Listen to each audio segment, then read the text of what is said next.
તો તમને ખબર છે રવિવાર હોય એટલે હું આઠ પેટનો છું એટલે બપોર હોય તો ઉઠું નહીં.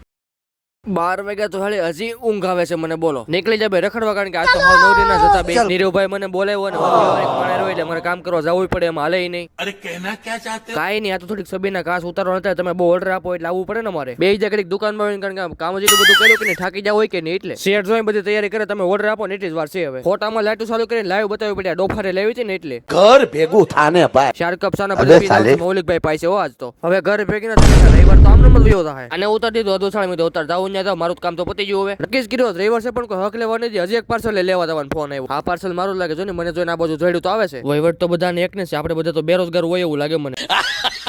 કયું નો ગલે બેઠો ચા તો મારો દેવનો દીધેલો ભત્રીજો આવી ગયો. એલા ઘેરે જવા ભેગું તો એને મારું ગાડીનું ધડ કરી નાખ્યું, નોખું ખતમ, બાય બાય. હવે રોંડો છો, હવે ઘેરે પોગો તો સારી વાત છે. એટલે બેઠા બેઠા નકરો કંટાળો આવે. કઈક તો તમે કઈ ફોલો બોલો કરતા નથી, એટલે ઘેરે મારી સિવાય કાળો કાગડો નહીં. મેગી બને ને પછી 2 ચમચી જ ખાવાનું છે. કોઈ આવી પેલા ખાઈ જાવ ને. कैसे कैसे लोग रहते हैं यार. મમરાના લાડવા બને એવું લાગે છે તો બધા હાગમટે ખાવા આવી જાય. પછી કેતા ને અમને કીધું ને અમે રહી ગયા. થોડુંક વધારે ખવાઈ જો કળશાઈ જવું પડ્યું ને, હલવાય એવું પડ્યું. ઢાંટાણા આજ તો પાણીપુરી ફૂલ પાકા છે કે બોલા દેવાનું છે ખાવામાં. હુંડો એક ખાઈને પછી હાલવા નીકળ્યા, પગ છૂટે થઈને બે કામ. ઘણા વર્ષો પછી જયંતિ કાકા મળી જાય ને બાવલાને લઈને. એટલે બબે સપટી સાખી જો, મળી કાલના વ્લોગમાં.